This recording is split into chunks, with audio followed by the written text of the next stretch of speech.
کہنے لگے اے مریم یہ پھل کہاں سے آئے تیرے پاس؟ انا لک ھذا، اے مریم یہ پھل تیرے پاس کہاں سے آئے؟ سیب کا موسم نہیں، سیب کہاں سے آیا؟ آم کا موسم نہیں، آم کہاں سے آیا؟ لیچی کی فصل نہیں، لیچی کہاں سے آئی؟ انگور کا موسم نہیں، انگور تیرے پاس کہاں سے آ گیا؟ اے مریم بتا یہ پھل کون لایا تیرے پاس؟ حضرت مریم جواب دیتی ہیں قالت هو من عند اللہ، اے میرے سرپرست، اے میری پرورش کرنے والے، مجھے کھلانے پلانے والے، میرا خیال رکھنے والے، اے زکریا یہ تمام کی تمام نعمتیں اللہ کے پاس سے آئی ہیں، کوئی فرشتہ رکھ کر گیا ہے، آپ غلط نہ سمجھو، میرا کسی لڑکے کے ساتھ کوئی غلط تعلق نہیں ہے، یہ کوئی مجھے تعلق میں نہیں دے گیا، کوئی لڑکا نہیں دے گیا، یہ ساری نعمتیں مجھے اللہ کی طرف سے ملی ہیں۔ حضرت زکریا نے کیسی پرورش کی تھی، اور اس سے پوچھ رہے ہیں یہ پھل کہاں سے آیا؟ کس سے؟ زکریا کس سے پوچھ رہے ہیں؟ مریم سے۔ کون مریم؟ جن کو اللہ تعالیٰ نے بغیر شوہر کے بیٹا دیا عیسیٰ، وہ مریم جن کے پیٹ سے بغیر شادی کے، بغیر شوہر کے مریم کو بیٹا دیا عیسیٰ، جب ان کے اوپر الزام لگا کہ مریم زانیہ بدچلن نے بغیر شادی کے بچہ پیدا کر دیا، تو مریم کی پاک دامنی کا اعلان اللہ رب العالمین نے کیا کہ نہیں، مریم پاک دامن ہے، عیسیٰ اللہ کے کلمے سے پیدا ہوئے، اللہ کے حکم سے پیدا ہوئے ہیں، مریم غلط نہیں ہے، مریم غلط نہیں ہے۔ جن کی پاک دامنی کا اعلان اللہ نے کیا، جب اس سے سوال ہو سکتا ہے، جس کے پاک دامن ہونے کا اعلان اللہ نے کیا، جب اس سے پوچھا جا سکتا ہے کہ یہ پھل تیرے پاس کہاں سے آئے، تو آئے لڑکیوں کے ماں باپ، تم اپنی بیٹیوں سے کیوں نہیں پوچھ سکتے ہو یہ کپڑا کہاں سے آیا، یہ دوپٹہ کہاں سے آیا، یہ موبائل کہاں سے آیا، موبائل میں یہ کور کہاں سے آیا، تیرے موبائل میں بیلنس نہیں تھا، اس موبائل میں بیلنس کس نے ڈالا؟ کیا تم اپنی بچیوں سے، اپنی بیٹیوں سے یہ سوال نہیں کر سکتے؟ اور نہیں کرو گے تو تمہارا نام ڈبوئیں گی اور غیروں کے ساتھ بھاگیں گی، تمہاری آرتی نہیں اتاریں گی۔ تربیت جہاں لڑکیوں کے لیے، لڑکوں کے لیے بھی ہونی چاہیے، لڑکیوں پر بھی نظر ہو تو لڑکوں پر بھی نظر ہو۔ حضرت یوسف علیہ السلام کو ان کے سارے بھائی لے کر گئے، چلو، اور جنگل میں لے گئے، اور سب نے صلاح کر کے یوسف کو کنویں میں پھینک دیا، اور دوسری قمیص اتاری اور اس میں خون لگا کر لے آئے، اور گھر پہ آ کے کہہ دیا باپ سے، یعقوب سے، یوسف کو ہم نے اپنے سامان کے پاس چھوڑ دیا تھا اور یوسف کو بھیڑیا کھا گیا۔ بھیڑیے نے نوچ ڈالا یوسف کو۔ یعقوب علیہ السلام سمجھ گئے، کرتے کا خون دیکھا، سونگا، سمجھ گئے نہ یہ کرتا وہ ہے اور نہ یہ خون بکری کا ہے، یہ تو رنگ لگ رہا ہے۔ وہ یوسف کے کرتے کو اچھی طریقے سے پہچانتے تھے۔ ان لوگوں نے، بھائیوں نے یوسف کو جب پھینکا تو کرتے سمیت پھینکا، لیکن جب کنویں میں پھینک دیے تو بعد میں یاد آیا کہ اب باپ کو ثبوت کیا دیں گے، تو ایک دوسری قمیص، دوسرا کپڑا اسی رنگ کا خرید کے اس میں رنگ لگا لائے، کلر لگا لائے، بدمن کذب، جھوٹا خون لگا لائے، اور اپنے باپ کو پیش کیا۔ لیکن باپ نے کچھ نہیں کہا، وہ سمجھ گئے نہ قمیض وہ ہے نہ خون اصلی ہے، لیکن بیٹوں سے کچھ نہیں کہا، صبر کرتے رہے، صبر کرتے رہے، اور اپنے بیٹے کے لیے دعا مانگتے رہے۔ اور ادھر حال یہ ہوا کہ یوسف علیہ السلام کو ایک قافلہ آیا، اس کو پانی نکالنا تھا، کنویں میں اس نے ڈول ڈالا، اور جب کھینچا تو یوسف علیہ السلام اسی ڈول میں بیٹھ گئے۔ جب کھینچا تو بھاری لگا، بہرحال کھینچ کر نکالا گیا تو دیکھا کہ یوسف ہے، لڑکا ہے، تو خوش ہو گئے یہ قافلے والے اور کہنے لگے بشرا ھذا غلام، خوشی ہو، ہمیں تو فری فنڈ میں ایک غلام مل گیا، چلو اس کو بازار میں بیچ دیں گے، کچھ قیمت مل جائے گی۔ جلدی جلدی وہ اس کو لے کر مصر کے بازار میں پہنچے۔ خوبصورت تھے یوسف علیہ السلام، چھوٹے تھے لیکن بڑے خوبصورت تھے، اور مصر کے بازار میں بیچ دیے گئے اور بادشاہ کے گھر تک پہنچ گئے۔ بادشاہ مصر نے خرید لیا، بہت سستے میں خریدا، وَشَرَوْهُ بِثَمَنٍ بَخْسٍ دَرَاهِمَ مَعْدُودَةٍ۔ چوری کا کوئی موبائل ہو، اگر مجھے چوری کا موبائل مل جائے چاہے اس کی قیمت 1 لاکھ ہو تو جلدی سے اس کو بیچنے کی قیمت ارے لا یار 10,000 دے دے لے جا. تو 1 لاکھ کی چیز 10,000 میں, ابھی جو 10,000 مل رہے وہ بھی کہیں پکڑے گئے تو وہ بھی نہیں ملیں گے. تو یہ لڑکا ہاتھ لگ گیا, کوئی اصلی مالک نہ آ جائے ورنہ لڑکا لے جائے گا چھین کے, اس لیے جو مل رہا ہے لے لو. چند درہموں میں یوسف کو بیچ دیا گیا. یوسف علیہ السلام جب بادشاہ مصر کے گھر میں آئے تو بیوی ان کی دیکھی تو دیکھتی رہ گئی, بڑے خوبصورت ہیں یوسف لیکن چھوٹے ہیں. وہ ان کا خیال رکھنے لگی, کھلانے لگی, پلانے لگی, بڑا کرنے لگی. یوسف جیسے جیسے بڑے ہوتے گئے ان کی خوبصورتی بھی ویسے ویسے بڑھتی گئی. حالانکہ ہوتا الٹا ہے, بچہ چھوٹے پن میں خوبصورت ہوتا, بڑا ہوتا جاتا ہے تو خوبصورتی کم ہوتی جاتی ہے. لیکن یوسف کے ساتھ الٹا ہوا, یوسف جیسے جیسے بڑے ہوتے جا رہے ہیں خوبصورتی بڑھتی جا رہی ہے. اور جب جوان ہو گئے تو بادشاہ مصر کی بیوی ہی ان کے اوپر مر مٹی.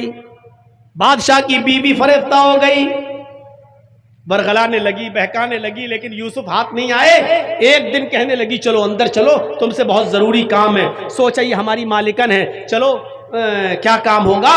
وہ اندر لے گئی, یہ دروازہ بند, آگے لے گئی وہ دوسرا دروازہ بند, پھر ایک اور کمرے میں لے گئی اس کا دروازہ بند, پھر ایک اور کمرے میں لے گئی اس کا دروازہ بند, کئی دروازوں کے اندر لے گئی. غلقت الابواب, قرآن میں جمع استعمال ہوا ہے, اس نے سارے دروازے بند کر دیے. اس کا مطلب ایک دروازہ نہیں تھا, کئی دروازے تھے, اس نے سارے دروازے بند کر دیے تاکہ بھاگ نہ پائیں یوسف. اور جیسی وہاں پہنچتی ہے بند کمرے میں, وہیں کہنے لگتی ہے یوسف آ جاؤ, کتنے زمانے سے ہم تمہارے بالغ ہونے کا انتظار کر رہے ہیں, تمہارے بڑے ہونے کا انتظار کر رہے ہیں. اے یوسف آؤ, میری پیاس بجھاؤ, آؤ مجھ سے ملو. یوسف علیہ السلام نے فرمایا معاذ اللہ, اللہ کی پناہ, میں یہ کام نہیں کر سکتا. اس کو جنون, کیسے نہیں کرو گے, ادھر آؤ. یوسف بھاگے, پہلا دروازہ کھولنے میں کامیاب, وہ بھی بھاگ رہی ہے. یوسف نے دوسرا دروازہ کھولا, اس میں بھی کامیاب. تیسرا دروازہ کھولا اور بھاگنے میں ادھر سے بھی کامیاب. چوتھا دروازہ کھولا, ادھر سے بھی بھاگنے میں کامیاب. آخری دروازے پر پہنچے, تب تک اس نے پیچھے سے دامن پکڑ لیا, پیچھے سے دامن پکڑ لیا, اور یوسف علیہ السلام نے دروازے کا کنڈا جو ہوتا وہ پکڑ لیا, ادھر کھینچا یوسف کو. بادشاہ مصر کی بیوی نے ایسے کھینچا تو یوسف ایسے دروازہ پکڑے تھے, ایسے کھینچتے ہوئے اس کے اوپر گر گئے. دروازہ بھی کھل گیا. جب دروازہ کھلا تو سامنے بادشاہ کھڑا ہے, مصر کا بادشاہ, اس عورت کا شوہر. حالت یہ تھی کہ وہ عورت نیچے گری ہے, یوسف علیہ السلام اس عورت کے اوپر گرے ہیں, اور سامنے دروازہ کھلا ہے اور دروازے پر بادشاہ کھڑا ہے. فوراً کھڑی ہوتی ہے اور الزام لگاتے ہوئے کہتی ہے کہ آئے میرے شوہر, آپ کی بیوی پر اگر کوئی غلط نظر ڈالے اور غلط ارادے سے اس کو پکڑنے کی کوشش کرے, اس کے ساتھ زنا کرنے کی کوشش کرے, تو اس کی سزا کیا ہونی چاہیے سوائے جیل کھانے کے. بادشاہ مصر کو یقین نہیں آیا, بچپن سے دیکھ رہا ہے, یقین نہیں آیا کہ ایسا کیسے کر سکتا ہے. کہا ٹھیک ہے جیل میں تو جائے گا لیکن پہلے مقدمہ چلے گا, عدالت سے ثابت تو ہو جائے. جب مقدمہ دائر کیا گیا تو بادشاہ کے قریبی جج نے جو فیصلہ سنایا وہ یہ سنایا کہ آئے بادشاہ سلامت, یوسف سچا ہے یا جھوٹا, تیری بیوی سچی ہے یا جھوٹی, تو اس کو پہچاننے کا ایک ہی طریقہ ہے, یوسف کا کرتا دیکھا جائے, یوسف کی قمیض دیکھی جائے. اگر وہ قمیض پیچھے سے پھٹی ہے تو یوسف سچا ہے, تیری بیوی جھوٹی, اور اگر وہ قمیض آگے سے پھٹی ہے تو یوسف جھوٹا ہے اور تیری بیوی سچی. کرتا منگایا گیا بھری عدالت میں, جب قمیض چیک کی گئی تو وہ قمیض پیچھے سے پھٹی تھی. اس نے کھینچا تھا نا, پیچھے سے کھینچا تو کرتا پھٹ گیا, قمیض پھٹ گئی. تو بادشاہ نے سمجھ لیا, کہنے لگا کہ تم عورتوں کی چالیں بڑی خراب ہوا کرتی ہیں, بڑی دھوکے باز ہوتی ہیں تم عورتیں, اور ایک بے گناہ بے قصور کو تم جیل میں ڈلواتی ہو. جیل میں ڈلوا رہی تھی, توبہ کر, استغفار کر, اور آئندہ ایسی غلطی مت کرنا. بادشاہ نے نظر انداز کر دیا. لیکن اس فیصلے کے بعد بادشاہ کی بیوی بدنام ہو گئی، ساری عورتوں میں چرچے ہو گئے، مصر کی عورتوں میں، لو ایک نوکر کو، ایک غلام کو دل دے بیٹھی، ایک غلام سے اس نے دل لگی کر لی، ایک غلام سے کے پاس جا کر غلط کام کرنے کے لیے چلی گئی، بتاؤ، گھر کا نوکر اس کے ساتھ۔ جب یہ بدنامی وہ برداشت نہ کر سکی تو اس نے ساری مصر کی عورتوں کی دعوت کر دی، دسترخوان بچھا دیا، سب کے سامنے پلیٹیں رکھ دی، پلیٹوں میں پھل رکھ دی اور پھل کو ایک ایک چھری رکھ دی، اور ان عورتوں سے کہا کہ پھلوں کو کاٹو۔ مصر کی عورتیں جب پھل کاٹنے لگی تو یوسف سے بادشاہ کی بیوی نے کہا، اے یوسف، ان عورتوں کے سامنے سے گزرو، جاؤ ان عورتوں کے سامنے سے نکلو۔ یوسف علیہ السلام ان عورتوں کے سامنے سے جب گزرے تو کیا دیکھتے ہیں، مصر کی ساری عورتیں انہی کو دیکھنے لگیں، اور جب مصر کی عورتیں یوسف کو دیکھنے لگیں تو خوبصورتی دیکھ کر مصر کی ساری عورتیں بھول گئیں کہ ہم کس کو دیکھ رہے ہیں، پھل کاٹ رہے ہیں یا انگلی۔ وہ چھریاں تو انگلی پہ چلا رہی تھی اور یہ سوچ رہی تھی کہ پھل کٹ رہا ہے، حالانکہ پھل تو کب کا کٹ گیا ہے، الگ ہو گیا ہے۔ بجائے پھل کاٹنے کے وہ اپنی انگلیوں کو کاٹنے لگیں اور یوسف کو دیکھتی رہ گئی، چھری انگلیوں پہ چلنے لگی، کہنے لگی، ما ھذا بشرا، یہ انسان نہیں ہے، یہ تو کوئی فرشتہ نظر آتا ہے۔ اب بادشاہ کی بیوی نے کہا، عورتوں بتاؤ تمہارا دل اس نوجوان پر آیا یا نہیں آیا؟ آ گیا، ہم خود اس کے دیوانے ہو گئے۔ ابھی تو صرف بادشاہ کی بیوی دیوانی تھی، اب جتنی عورتوں نے دیکھا سب اس کی دیوانی۔ بادشاہ کی بیوی بولی، اب تم ہی بتاؤ کہ میں اپنے دل کو کیسے سمجھاؤں، تم نے تو ایک جھلک دیکھی ہے، تم اس کی دیوانی ہو گئی ہو۔ میرے گھر میں تو چھوٹا تھا تب سے پل رہا ہے اور میں اس کے بالغ ہونے کا انتظار کرتی رہی، اور جب یہ بالغ ہوا تو میں اس سے اپنی امید پوری کرنے کے لیے اس کو بلانے لگی تو اس نے منع کر دیا۔ تم نے ایک جھلک دیکھی تو تم اپنے آپ کو کنٹرول نہیں کر پا رہی ہو، میرے دل سے پوچھو کہ میں کیسے کنٹرول کر کے رہتی ہوں۔ اور سب کے سامنے اعلان کر رہی ہے یہ عورت، بادشاہ کی بیوی، سن لو، اگر اس لڑکے نے، اس آدمی نے اگر میری خواہش پوری نہیں کی، میری بات نہ مانی تو زندگی بھر جیل میں سڑے گا، زندگی بھر جیل خانے میں قید کروا دوں گی، الزام لگا لگا کر اس کو جیل پہنچا کر مانوں گی اور پوری زندگی اس کی جیل میں گزر جائے گی۔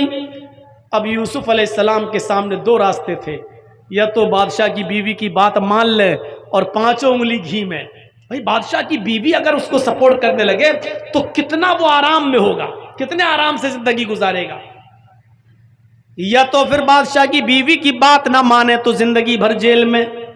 اب یوسف سوچنے لگے کہ میں کیا کروں، بات نہیں مانتا تو جیل خانہ اور بات مان لیتا ہوں تو حرام کاری، میں کیا کروں؟ اپنی نظریں آسمان پہ ڈالی اور کہا، اللہ ان دو راستوں میں جس راستے کو پسند کرتا ہوں وہ تجھ سے مانگ رہا ہوں، رب السجن احب الی مما یدعوننی الیہ، اے اللہ میں جیل میں رہنا زیادہ پسند کروں گا لیکن وہ کام نہیں کروں گا جس کام کی طرف یہ عورت مجھے بلا رہی ہے، اور یہ مصر والیاں مجھ سے غلط کام لینا چاہتی ہیں، میں وہ کام نہیں کروں گا، اس سے بہتر ہے کہ میری پوری زندگی جیل میں گزر جائے۔ یوسف علیہ السلام نے پریشانی والا راستہ اٹھانا گوارا کر لیا کہ میں جیل میں جاؤں گا۔ آخرکار جب بادشاہ مصر کی بیوی کی بات نہ مانی تو اس نے بھی الزام لگا کر یوسف علیہ السلام کو جیل بھجوا دیا۔ اب یوسف علیہ السلام جیل میں گزارتے اپنی زندگی، تقریباً 7 سال جیل میں گزارتے ہیں، تقریباً 7 سال جیل میں گزارتے ہیں۔ اب وہاں خواب کی تعبیر بتاتے ہیں، اسی اثنا میں بادشاہ نے بھی خواب دیکھا، حضرت یوسف نے تعبیر بتا دی۔ بادشاہ نے کہا جس نے یہ تعبیر بتائی وہی ملک مصر کو قحط سے اور پریشانی سے بچا سکتا ہے، لہذا اس کو جیل سے چھڑایا گیا بادشاہ کے حکم پر، اور بادشاہ نے یوسف علیہ السلام کو ملک مصر کا بادشاہ بنا دیا۔ اب مصر کی بادشاہت یوسف علیہ السلام کے ہاتھ میں آ گئی۔ اب غور کیجئے کتنا زمانہ گزر گیا، بچپن میں کنویں میں پھینکے گئے،